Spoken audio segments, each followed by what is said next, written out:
Welcome back to Business I Am. My name is Simba Elijah Charles. Can I get 20146, your SMS line at Metropol TVKE across all your social media platforms. This is your official sector trends this morning. Well, the question we asked today is a strategy enterprise which have been hugely affected by the pandemic, and how do we put on life support, that is hospitality and tourism related firms. Now, this morning, joining us to discuss this issue and how the budget will impact heavily on domestic tourism in the country, we're joined by Mary Kabani, Tourism Assistant Director, Kilifi County. Ms. Kabani, how are you doing? Can you get me, Kabani? Yes, I'm fine, thank you. Happy to have you around. We're also joined by Christina Korth, who's the Director and CEO, Evolution East Africa. How are you doing? Good morning. Good morning to you too. Good to see you again. Happy to have you around as well. All right.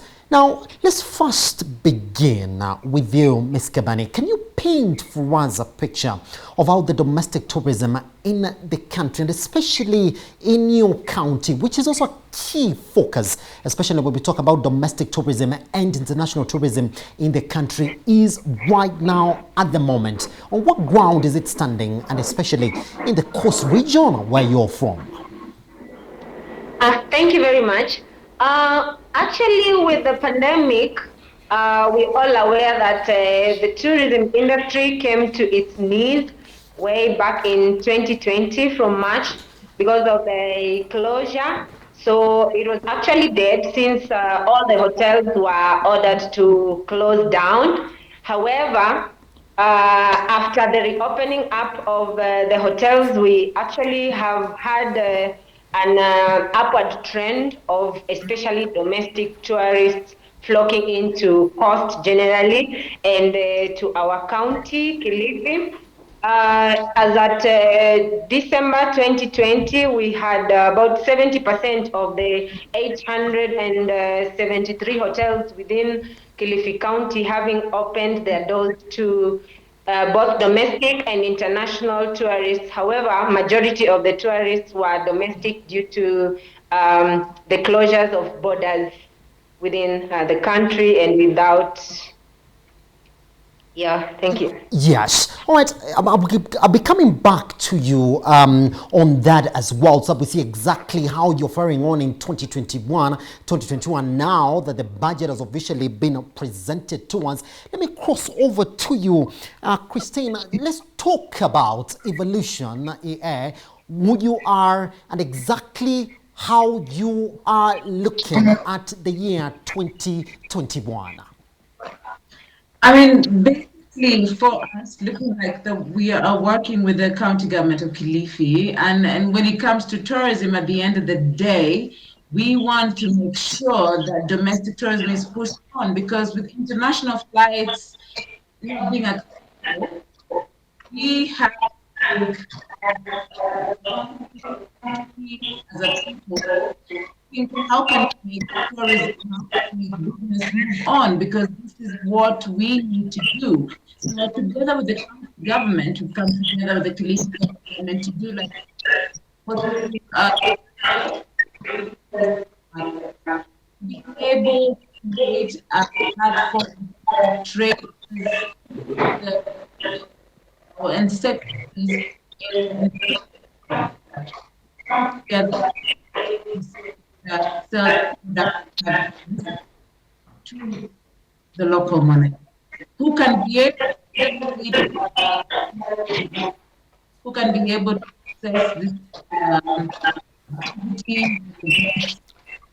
Christine, I'm sorry, I have to cut you a little bit short. I think we have a problem with your connection. It's not as fluid as we would like it to be this morning. Let's just think a little bit with it before we come back to you, because I would not want us to miss that very important conversation there. Let me go back to you, Ms. Kabani.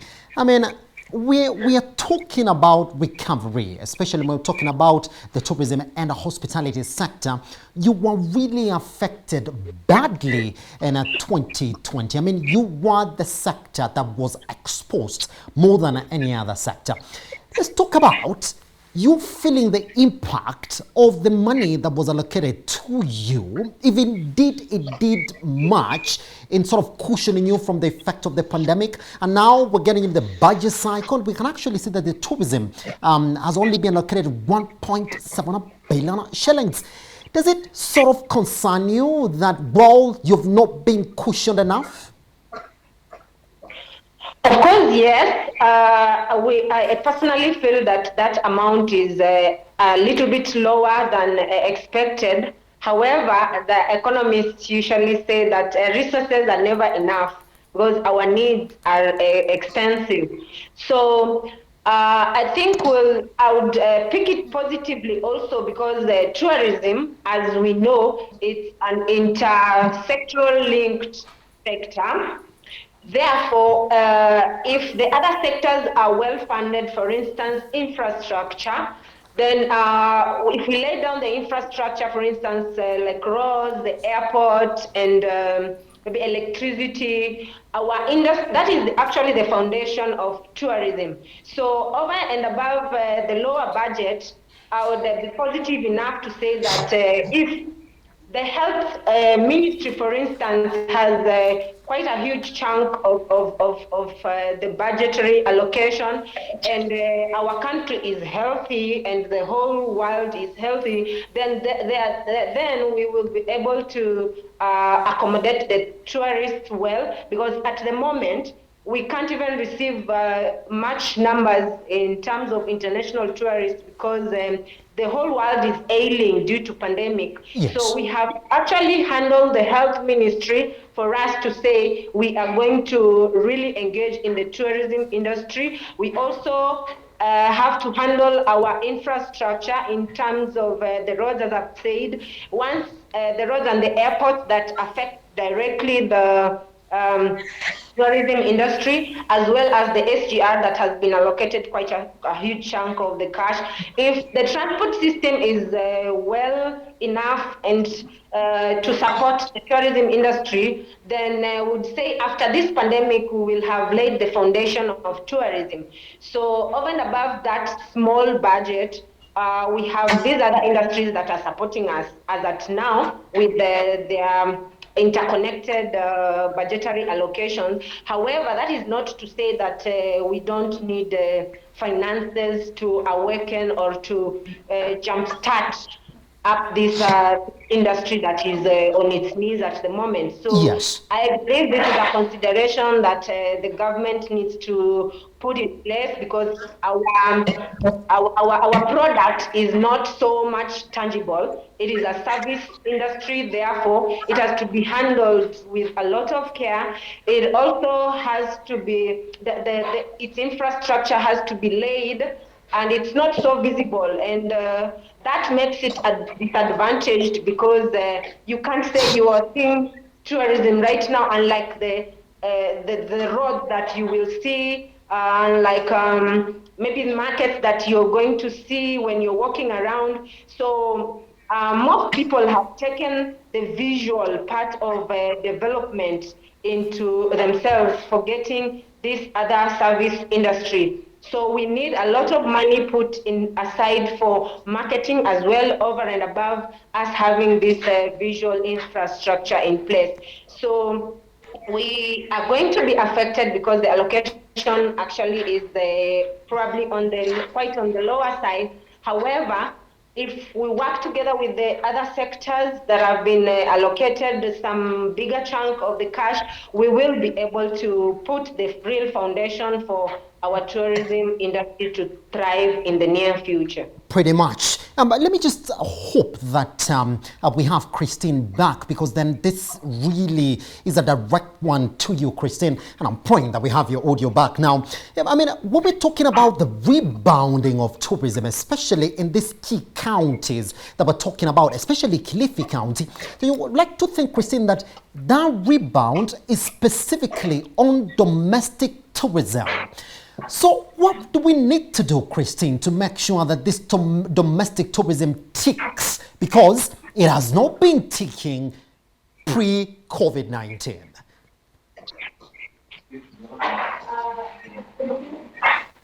So what we're doing as a country is to make sure that we have events, activities, and proper information out to the people. Christine, I'm so sorry. There's something that is not really working from your end, because then we continue to have that audio. Maybe we could quickly change the device before we get done with this interview and log back in. I think that would be of great help. Let me put the question to Mary this morning as we continue with that conversation.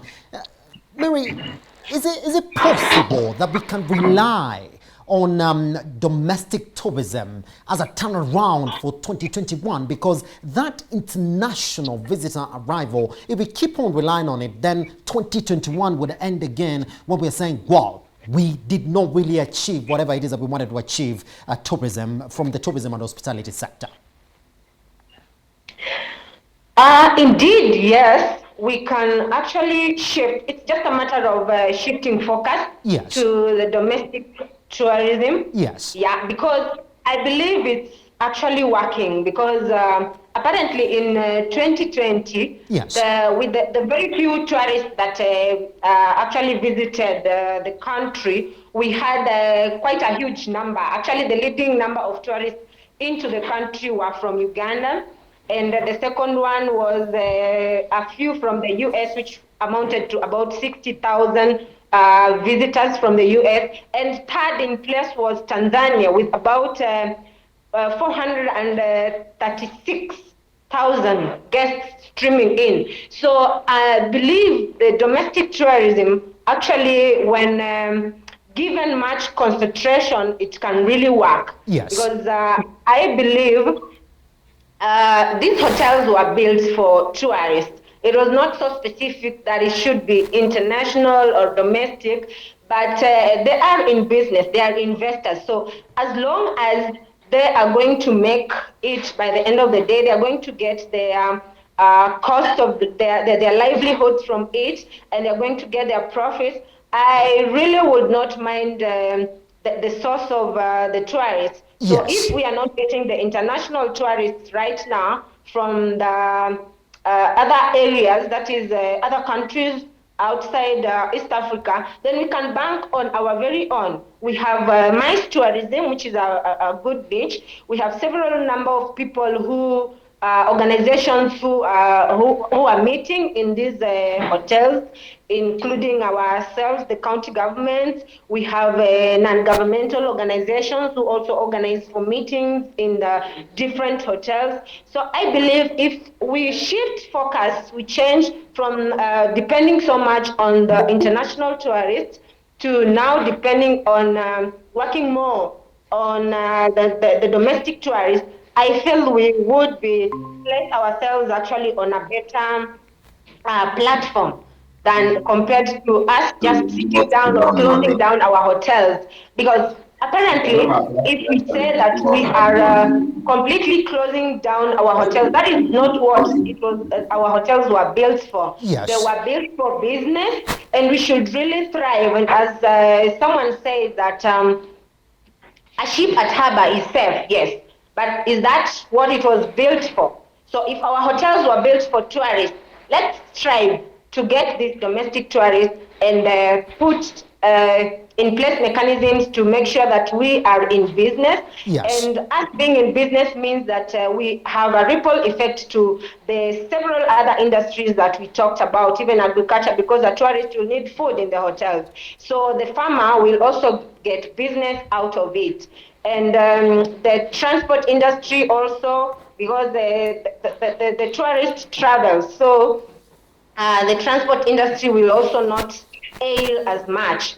So I feel we really need to change our focus and change our strategy from an international focused country or county to a domestic focused county, and we will actually be able to make it. Is it, but I'm looking at exactly the data that we have this morning, especially when we look at the hospitality sector. When we're talking about wage employment in the hospitality sector as well this morning, you will actually see that the private sector is the one that actually contributes majority of whatever it is we're talking about the tourism and hospitality sector in this country. Christina, it's good to see you back. Can you please now pick on that? I mean, what specific strategies do we need to do, therefore, to put in place, especially in these key counties when we're talking about tourism in this country, so that we can rely on domestic tourism to drive this sector?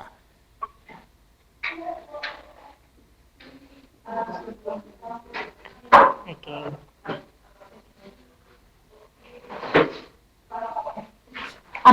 Yes, Mary, did you get that question? You could actually take it now.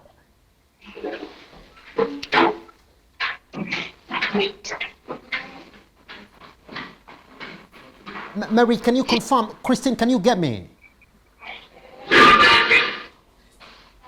Yes, Mary, could you confirm you can get me now? Yes, Mary, can you confirm you can get me? Yes, I can get you. Fantastic. Because we were on that question on how the private sector is the one that contributes majority to what we know to be the tourism and hospitality sector in this country.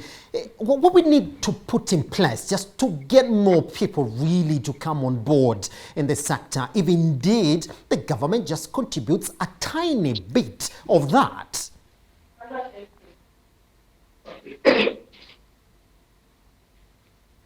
Sorry, come up again. Yes, Mary, I'm sort of asking what strategies we need to really put in place just to introduce more people into this sector, because we're saying that the private sector is the one that really contributes so much to the tourism and hospitality sector in the country.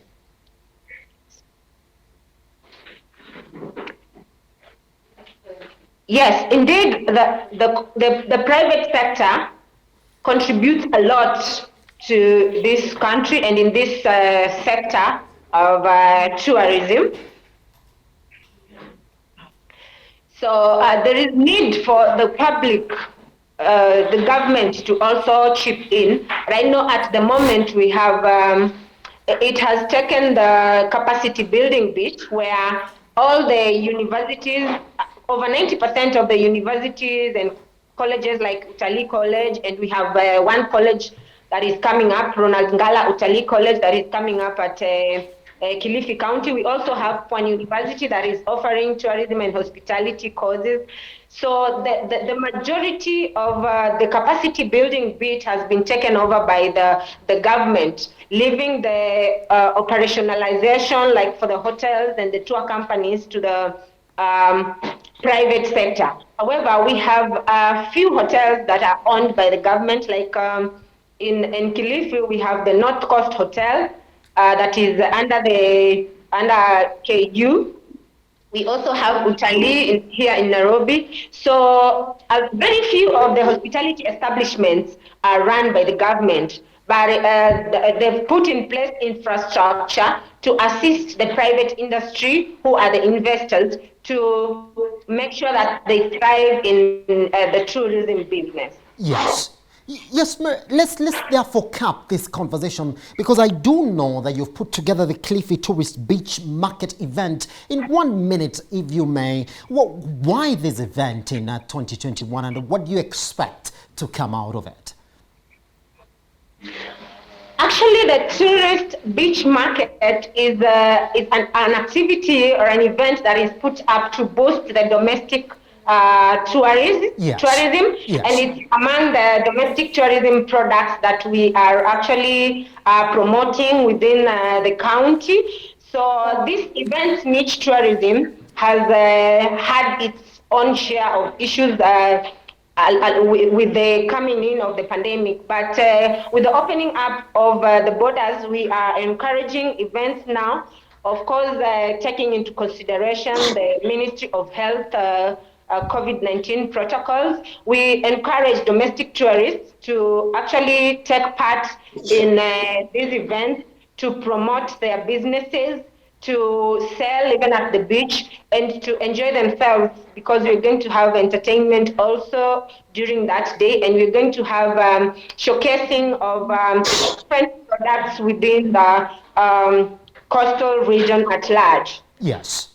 Pretty much, that's exactly the time that we had this morning. It's a pity that we could actually not get Christine involved in this conversation, but maybe we need to really table this conversation again so that we see exactly how we are faring on in the 2021-2022 budget document. But so is working online. It's one thing that we have to get accustomed to all the way from 2020. Mary, thank you very much for making time to speak to Metropol TV this morning.